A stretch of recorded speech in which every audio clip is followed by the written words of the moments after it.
Hello friends, விஜயகாந்தோட பையன் விஜய் பிரபாகரன் இப்போ ரீசெண்டா பேசின ஒரு வீடியோ தான் இப்போ சோசியல் மீடியால வைரல் ஆயிட்டு இருக்கு. சென்னையில நடந்த ஒரு நிகழ்ச்சியில பேசிட்டு இருந்த அவரு முதல்ல விஜயகாந்தோட அரசியல் காலத்தை ரொம்பவே நினைவு கூர்ந்தாரு.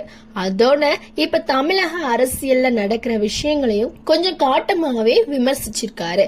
அவர் பேசியதுல முக்கியமா ஒரு விஷயம் என்னன்னா, வைரத்தை இழந்துட்டோம், இனி தங்கத்தை இழக்க கூடாதுன்னு நினைச்சீங்க, ஆனா அந்த வைரத்தோட பையனான எனக்கு ஒரு வாய்ப்பு கொடுக்கணும்னு ஏன் நினைக்கலன்னு ஆதங்கமா கேட்டிருக்காரு.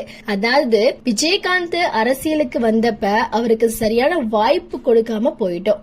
அதே மாதிரி இப்போ விஜய் பிரபாகரனுக்கும் ஒரு வாய்ப்பு கொடுக்கணும்னு மக்கள் நினைக்கணும்னு அப்படிங்கறது தான் அவரோட பேச்சோட முக்கிய கருத்தா இருக்கு. அதுக்கப்புறம் அரசியல்ல மாற்றம் வேணும்னு நினைச்சு மாற்றத்தை கொண்டு வந்தீங்க. ஆனா உண்மையிலேயே